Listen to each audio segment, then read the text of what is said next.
A história começa com um jogador hardcore chamado Kennedy que acaba de terminar um jogo que levou 3 anos inteiros para completar. Depois de zerar esse jogo, ele, encosta ali na cadeira, solta aquele suspiro, pensa em como tudo aquilo foi chato e decepcionante.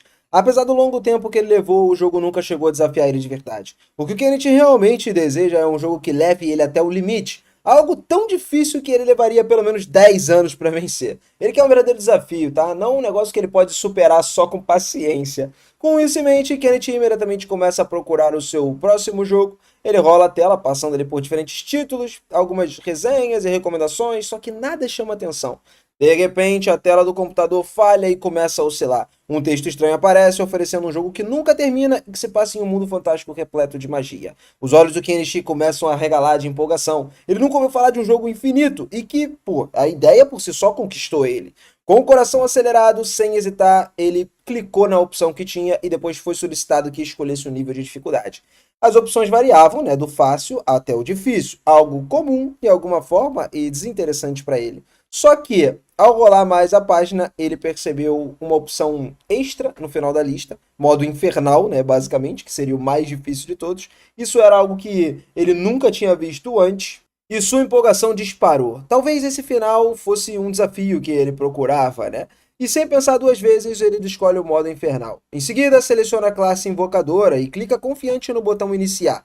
No mesmo instante, algo estranho acontece e a tela pisca intensamente. Antes que ele possa reagir, é sugado diretamente para dentro do monitor. No momento seguinte, ele acorda num mundo completamente diferente, como um recém-nascido, chorando ao nascer, E aí a família pobre de camponeses que ele tá começa ali a aparecer e tal. Pouco depois do nascimento, um homem o segura com cuidado e lhe dá um nome: Alan.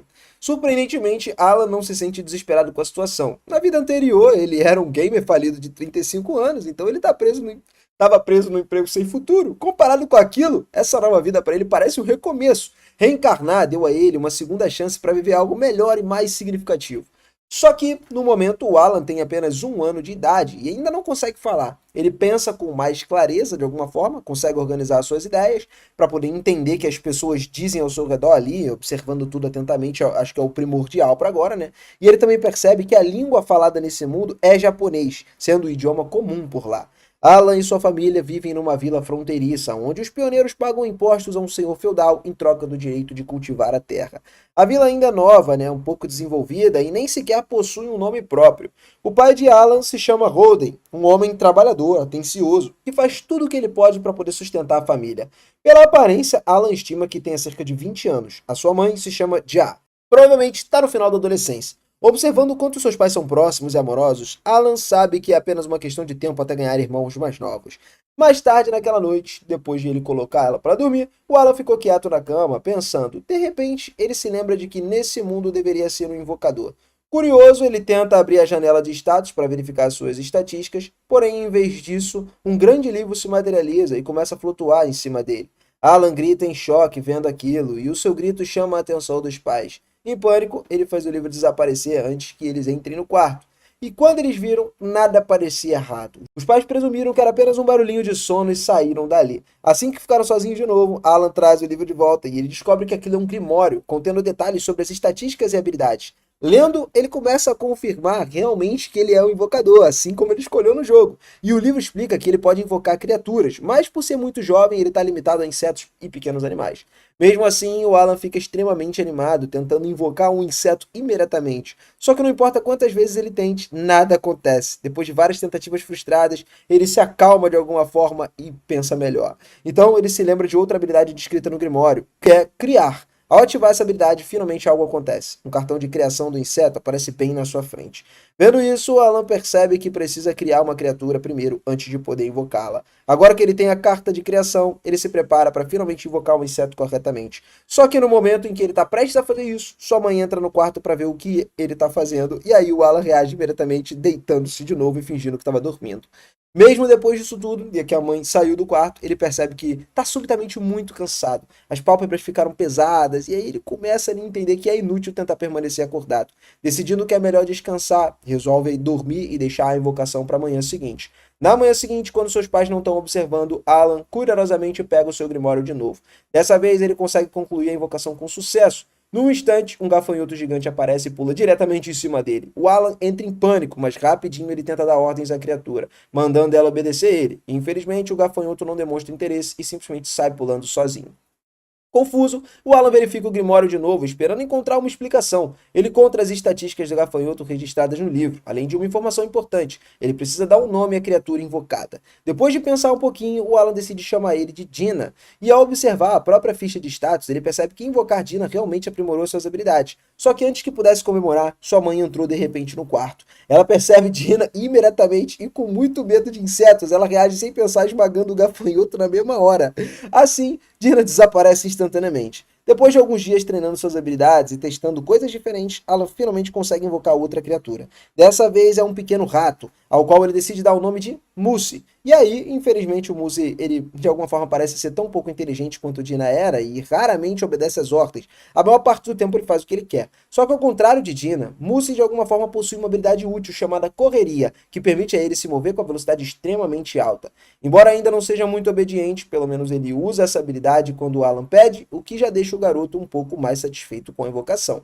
Alan passa o resto do dia estudando cuidadosamente o Grimório, e ele lê cada página repetidas vezes, tentando entender como a invocação realmente funciona e o que precisa fazer para conseguir monstros mais fortes, capazes de obedecer os comandos corretamente. Ele pensa em diferentes métodos, possíveis ali, condições de combinações de habilidade, mas por mais que estude, não encontra uma resposta clara. No fim, todo o esforço não leva a nenhum resultado concreto, e ele acaba se sentindo frustrado. Mais tarde, o pai de Alan, Holden, finalmente retorna para sua casa. Suas roupas estão manchadas de sangue, deixando claro que ele acabou de voltar de uma caçada perigosa. Orgulhoso, ele conta a Alan que conseguiu abater um javali enorme, descrevendo o quão grande e assustador ele era. Então ele pergunta a Alan se gostaria de vê-lo. Ao ouvir isso, o Alan fica extremamente animado. Seria o primeiro monstro real que veria neste mundo. Vendo a empolgação do filho, Holden decide levar ele junto, e essa é a primeira vez que Alan sai de casa, então ele se sente emocionado, né? Durante o caminho, seu pai aponta para um bando de pássaros chamados Albarron, e aí, nessa época do ano, eles voam rumo ao norte, marcando ali uma chegada do outono. Holden explica que escolheu o nome de Alan inspirado nessas aves. Após cerca de 10 minutos de caminhada, eles chegam ao local onde o javali está sendo cortado. Várias pessoas trabalham juntas, processando o monstro. Inicialmente, Alan está cheio de empolgação e observa tudo de perto, mas quando ele olha com mais atenção, essa empolgação lentamente se transforma em medo. Ver uma criatura tão grande e poderosa pessoalmente faz ele perceber o quão assustador aquele mundo realmente é. Alan entende que se tivesse que lutar contra algo assim naquele momento, ele não teria a menor chance. Pouco depois, um homem chamado Jera, vizinho deles, aproxima ali e acaba parabenizando Holden pela conquista. Logo, os outros moradores também começam a elogiar, reconhecendo que derrotar um javali daquele porte não é uma tarefa fácil. Holden então apresenta Alan a Jera. O homem fica impressionado com o quanto o garoto é educado e bem comportado, especialmente considerando que tem apenas 1 ano de idade. Em seguida, Alan pergunta quão forte um javali realmente é. E Jera, de alguma forma ali, explica que eles são monstros perigosos, que normalmente são necessários cerca de 20 pessoas para derrotar só um. O Alan, então, absorve essa informação em silêncio. Isso dá a ele uma noção clara do nível de força existente naquele mundo e o tipo de ameaça que ele poderia enfrentar no futuro. Cerca de 10 meses depois, Alan recebe a notícia empolgante. Finalmente ele alcançou o nível 2 como invocador, e esse avanço permitiu a ele criar cartas de criaturas de rank G. Isso já representa um grande passo para a jornada dele, tá? Além disso, ao alcançar um novo nível, ele adquire uma habilidade totalmente nova que lhe permite fundir as suas criaturas invocadas. A melhor parte é que o espaço do inventário também dobra, o que significa que agora ele pode acumular o dobro de buffs que antes, aumentando muito o seu potencial de força. Naquela noite, depois do jantar, Alan está mais animado do que nunca com seu novo nível, a sua nova habilidade, né, de inventário ampliado, e ele se prepara com entusiasmo para testar a sua técnica de fusão pela primeira vez. Porém, logo ele acaba desapontando ao perceber que ainda não consegue utilizar em suas cartas. Mesmo com um MP completamente cheio, não importa o quanto ele tente ou quão cuidadosamente ele siga nesse processo, a fusão simplesmente não ativa. Isso frustra ele, mas ele entende que ainda é muito jovem e não possui força suficiente. O tempo passa e quando o Alan completa 3 anos de idade, já é possível perceber o quanto ele evoluiu na sua trajetória como invocador. Depois de muitas tentativas e práticas constantes, ele finalmente consegue usar sua técnica de fusão em algumas das suas cartas. Por meio desse processo, ele cria uma carta de pássaro e a criatura invoca recebendo o nome de Chappie. Chappie possui uma habilidade especial chamada imitação de voz, que permite a ele imitar perfeitamente tudo que o Alan diz. Ao ouvir a sua própria voz sendo reproduzida pelo pássaro, o Alan ele percebe imediatamente o quão útil essa habilidade pode ser. Ele imagina usar Chappie para confundir os inimigos, atrair monstros para armadilhas ou criar distrações durante as batalhas. Observando tudo o que ele aprendeu até agora, Alan se sente satisfeito. Ele reconhece a profundidade e a complexidade desse mundo e admite para si mesmo que ele é muito mais hardcore do que qualquer jogo que tenha experimentado da sua vida anterior. Por volta das 3 da tarde, uma das suas amigas, garota chamada Karina, vai até a sua casa para brincar. Como sempre, eles começam uma disputa de cavaleiros ali, lutando com espadas feitas de gravetos. No início, o Alan subestima ela, acreditando que vencer seria fácil. Só que, para sua surpresa, Karina é muito mais rápida e ágil do que esperava. Ele se move ali com muita precisão, esquiva dos ataques e contra-ataca antes que possa reagir. Alan tem dificuldades em acompanhar o ritmo dela e, antes que perceba, acaba perdendo essa luta. No final do dia, ele estava completamente exausto, derrotado, se sentindo mal por ter perdido para Karina. Seu corpo dói, o orgulho está ferido, mas em vez de desanimar, ele faz uma promessa silenciosa. Da próxima vez, ele estaria mais forte. Naquela noite, uma notícia importante é revelada à família. Tasha anuncia que está grávida. E ao ouvir isso, o Alan diz ao pai que quer ajudar a colheita de batatas ali, né, já que a sua mãe não poderia trabalhar tanto. No fundo, ele sabe que consegue lidar com o trabalho físico, porque sua resistência é maior do que de uma criança comum. Só que seus pais não sabem disso. Eles dizem gentilmente que um garoto da idade deles não precisa trabalhar e deve focar em brincar e aproveitar a infância. Também o incentivo a continuar passando tempo com Karina, já que percebem o quanto ela deixa feliz. Em seguida, mencionam que estão ansiosos pela cerimônia de avaliação de Alan. Sem entender, Alan pergunta o que é isso. Então, seus pais explicam que quando ele completar 5 anos, vai ter uma cerimônia divina para poder determinar o seu talento. Eles esperam que o Alan ele receba um talento poderoso, algo que possa libertar a família da vida dura como camponeses. Alguns meses depois, durante o inverno, Alan acidentalmente se esquece de guardar Dina, e por causa disso, sua mãe acaba vendo um inseto assustado e escorrega e cai no chão. Holden corre para ajudá-la e percebe que a bolsa rompeu. O bebê já estava a caminho. Karina também estava presente naquele dia, né, já que ela e Alan estavam brincando juntos. Holden rapidamente pede a Karina que vá buscar os seus pais ali, porque eles têm uma experiência com parto e tudo mais. E pouco tempo depois, Jera e sua esposa Matilda chegaram para ajudar. Matilda assumiu o controle da situação, mandou todos os homens saírem da casa dizendo que precisava de privacidade para realizar o parto. Ao longo da noite, as coisas foram passando, e na manhã seguinte todos acordam com o som do bebê chorando. Eles correm e descobrem que o bebê nasceu em segurança. Deja já está ali pedindo para que Holden escolha o nome e ele decide chamá-lo de Mesh. Deja adora esse nome imediatamente, né? Mas por alguns segundos pergunta de onde que veio, se ele veio de algum monstro ou algo do tipo. E o Holden admite que sim. Mas mesmo assim ela gosta e os dois começam a rir. Sendo acompanhado por todos, enquanto a família ri e celebra, Alan observa o silêncio. Refletindo sobre tudo, ele percebe que nunca entendeu completamente o motivo de ter reencarnado. Além do desejo desesperado de jogar um jogo, né, realmente desafiador. Ele se lembra da vida vazia que ele tinha antes e ele percebe que ele estava completamente satisfeito em deixar ela para trás.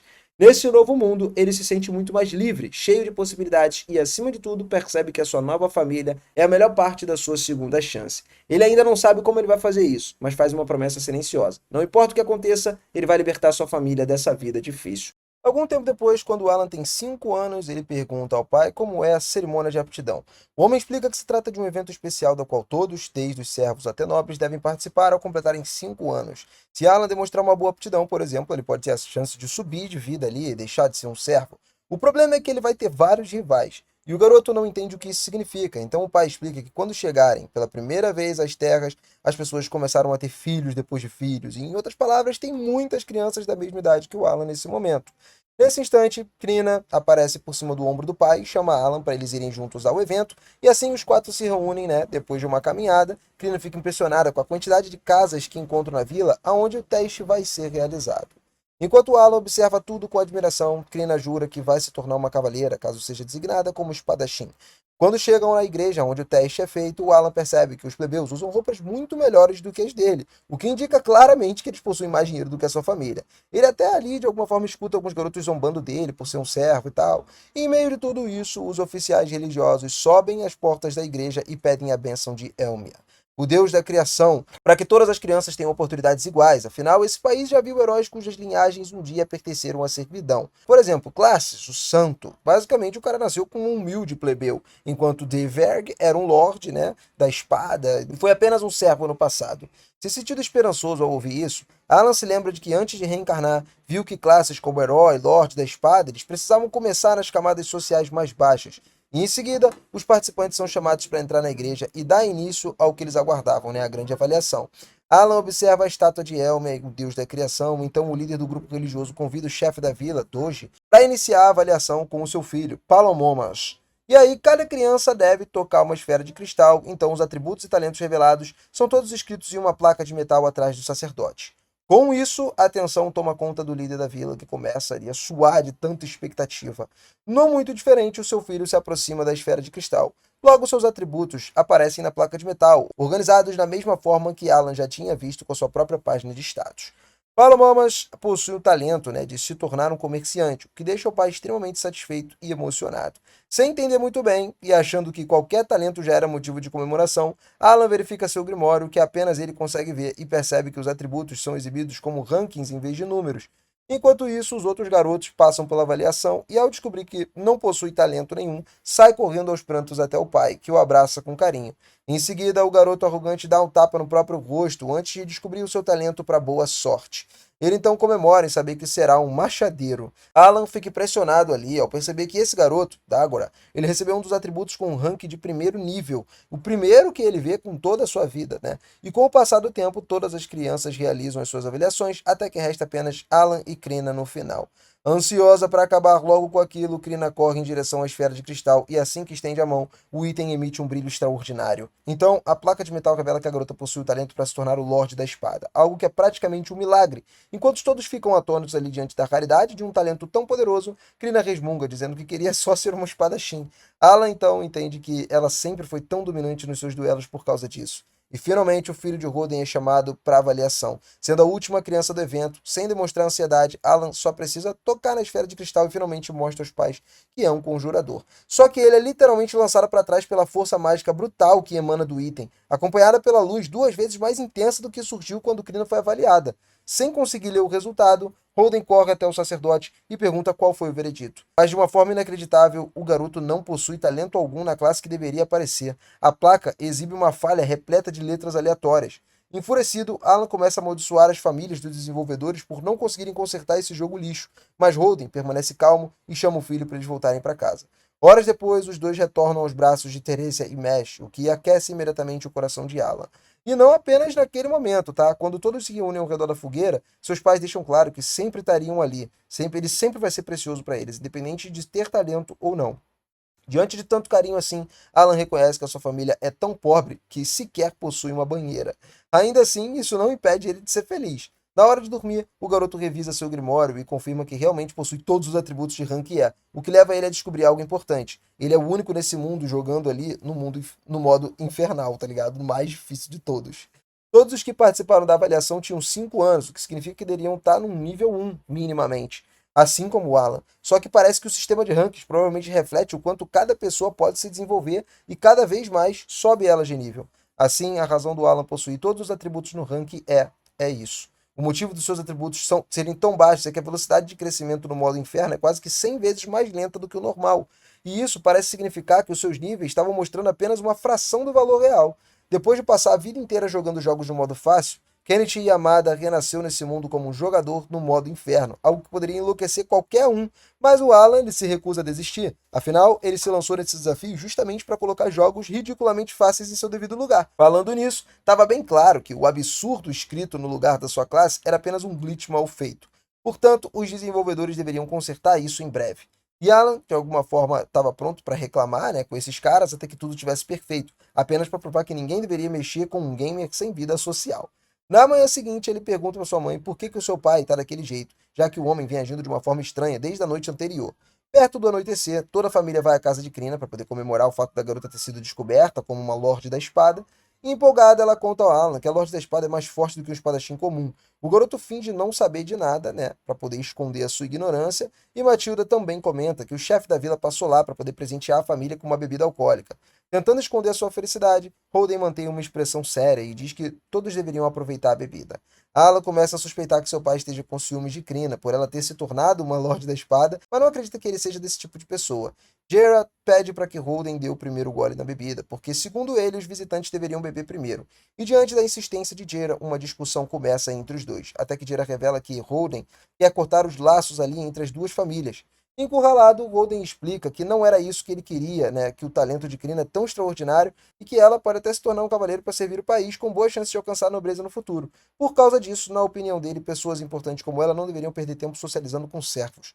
Com isso, a discussão entre Holden e Jude ali começa a se aproximar de uma briga. Então Alan pede a Crina que faça algo para impedir os dois, mas suas esposas chegam primeiro, mostrando que a agressão física também pode resolver problemas. Matilda deu um soco no rosto do marido, e depois disso, Alan aprende que não deve se mexer com aquela mulher. O garoto pergunta se aqueles dois sempre foram tão teimosos, e ela responde que se tornaram um pouco mais maduros depois que viraram pais, porque antes era trocando soco quase que todos os dias.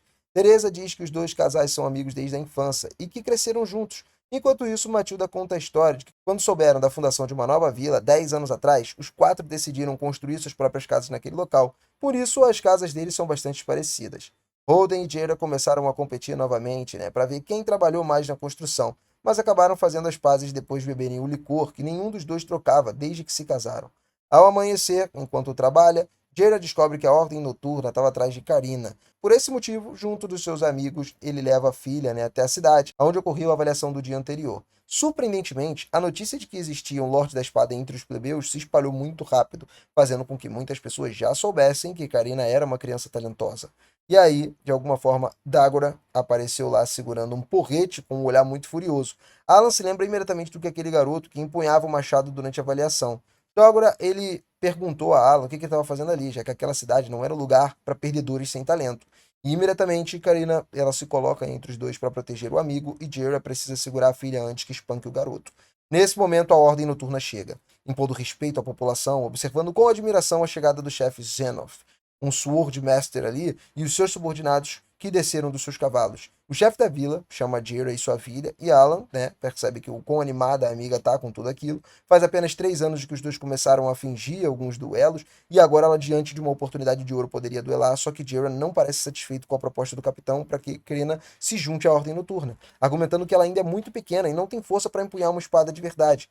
Zenoth não só afirma que a garota é uma Lorde da Espada, como também diz que consideraria a recusa do pai como uma tentativa direta de enganar o Barão Granville. Segundo o oficial, falsificar a avaliação é punível com a morte. E ao ver o pai hesitar, ele declara que seria necessário verificar o talento da criança, se é legítimo ou não. Diante da situação, o chefe da vila propõe um duelo. Jaira implora por misericórdia, mas Zenoth declara que, se Krina de alguma forma não lutar, ela seria executada junto com a sua família. Nessa hora, o desespero tomou conta de todo mundo que estava assistindo, né? Porque, pô, uma cena cruel dessa, menos a garota. Ela, quando viu a espada sendo oferecida, correu para demonstrar uma confiança inacreditável. Assim que ela é colocada diante do vice-capitão, que se apresenta como Lebrand, que pertence à classe de Lancer, depois dela se apresentar, né, vou falar o nome dela, a cavaleira, ela avança contra o oficial sem qualquer medo. Muito pelo contrário, ela age como se estivesse brincando ou algo do tipo, e tem um sorriso no rosto dela que não desaparece. Os dois começam a trocar golpes, mas Lebrand bloqueia o ataque da garota com muita facilidade. Enquanto Dagora tá lá impressionado com a força da menina, Alan avalia que talvez a habilidade de esgrima dela esteja no nível 5, devido a todo aquele treinamento diário, né, que eles realizaram. Mesmo assim, o vice-capitão contra-ataca a força de Karina e defende com dificuldade, deixando o Jaira cada vez mais desesperado. A garota não perde a confiança e tenta revidar, mas acaba abrindo demais a guarda e recebe um forte chute no estômago, sendo arremessada contra a parede com uma força suficiente para esmagar os tijolos. Jaira tenta correr até sua filha, mas é contido por 2 soldados. Assim como Alan e Holden, que estão lá sendo impedidos de ajudar a amiga, né? A derrota parece certa, assim como tinha sido a execução de Krina e da sua família. Só que a Senhora da Espada se levanta de novo e começa a emitir uma energia mágica que faz o olho esquerdo do seu rival tremer. Com isso, a garota avança mais contra o oponente e demonstra força e agilidade 4 vezes maiores do que antes, forçando Lebrand a dar tudo de si para não ser cortado em pedaços. Depois de uma série brutal de golpes, Karina, de alguma forma, consegue a partir a lâmina do vice-capitão ao meio, o que quase levou o crânio junto dele. Então Zenoth declara o fim do duelo e a vitória da garota. Enquanto todos assistem à luta e começam a comemorar, o capitão se aproxima de Jaira e parabeniza por ter criado uma legítima Lorde da Espada. Em seguida, pede desculpas por ter duvidado das palavras do homem. Jaira, no entanto, mantém o rosto sério, se concentrando apenas em proteger a sua filha. Zenoth pede uma chance para discutir o futuro de uma jovem tão talentosa e afirma que se isso fizesse se sentir mais confortável, Jaira pode levar seus amigos para essa reunião. Horas depois, na residência do chefe da vila, Jaira mantém uma expressão meio severa, né, o tempo todo, depois da vida da sua filha ser colocada em risco. Alan entende por que o filho do chefe estava sentado na mesa, mas não faz ideia do porquê que aquele garoto guerreiro do machado estava ali com o pai. Talvez estivessem desesperados, né, para não serem ofuscados pela Senhora da Espada. Nesse momento, Zenoth explica que ele foi enviado pelo Barão Granville para poder determinar se era verdade ou não a Senhora da Espada que tinha surgido entre eles. E o resultado não poderia ser mais claro depois desse duelo. Em seguida, Zenoff afirma a Doge que, por ordem do seu mestre, essa vila passaria a ser chamada de Vila Carina a partir de hoje. Segundo o capitão, 3 anos atrás, uma Senhora da Espada nasceu na família Contes. Contudo, Alan não entendeu que isso era possível, porque, pelo que lembra das regras do jogo, alguém dessa classe só pode nascer como servo, plebeu ou barão. De qualquer forma, o oficial acrescenta que essa pessoa chegou a servir a família real, mas não atendeu às expectativas, o que levou à reavaliação e concluiu que ela era só uma espadachim comum. Mais tarde, se descobriu que muitos membros da nobreza exageravam bastante nos talentos de indivíduos, o que acabou levando à criação de regra ali que sempre reavaliariam as crianças que eram consideradas especiais. Dito isso, Zenoff pediu desculpas mais uma vez a Dieira por submeter sua filha num julgamento tão difícil e pede que ele crie ela com muita dedicação, porque aos 12 anos ela pode estudar na academia e eventualmente servir a família real. Dógora pergunta se qualquer pessoa pode entrar nessa academia para se tornar um cavaleiro e o pai do garoto pede desculpas pelo comportamento do filho. Interrompendo a conversa, o capitão ele demonstra paciência e responde que o instrutor será enviado para aquela vila. Portanto, Dógora deve se dedicar aos estudos e ao treinamento para conquistar a aprovação na academia. Karina diz a Alan que vai estudar junto com ele e tal, mas Dógora afirma que as pessoas sem cérebro como ele, sem talento, não são capazes disso. Karina rapidamente corre para defender o seu amigo mais uma vez. E o Alan acha engraçado ter 40 anos e ser defendido por uma menina de 5. Nesse momento, Zenoff finalmente percebe a presença de Alan e, ao descobrir quem o seu pai é, se levanta da cadeira para cumprimentar Holden, o caçador de javalis, uma verdadeira lenda local. Holden não entende de onde vem tanta admiração e o capitão explica que o barão é apaixonado pelas carnes de javalis servidas na vila. Nesse instante, Alan pensa em como seu pai e os outros trabalhadores arriscam suas vidas para caçar aquela besta, mas foi o barão quem ficou com a carne. Ainda assim, ele se sente muito feliz pelo respeito, que o capitão demonstra por Holden. Depois do término da reunião e as duas famílias se separarem, Holden comenta com seu filho como Karina pode se tornar uma heroína, como aquelas histórias que já existem do passado, mas que até mesmo servos como ele às vezes podem ser reconhecidos pelos nobres. De qualquer forma, o homem acredita que seu filho ainda tem uma chance de realizar grandes feitos na vida, já que ele carrega os genes do próprio pai, O pai é bravo. Dito isso, Alan tira 2 frutas que roubou da reunião para poder dar à mãe e ao irmão. E os dois caem na gargalhada quando Holden mostra que roubou ainda mais. Assim, a gente finaliza mais um episódiozão aqui no canal. Então, se você curtiu, capricha no like, se inscreve no canal e ativa o sininho para acompanhar muito mais histórias como essa. Eu vou ficando por aqui, galera. Aquele forte abraço e até a próxima. Valeu!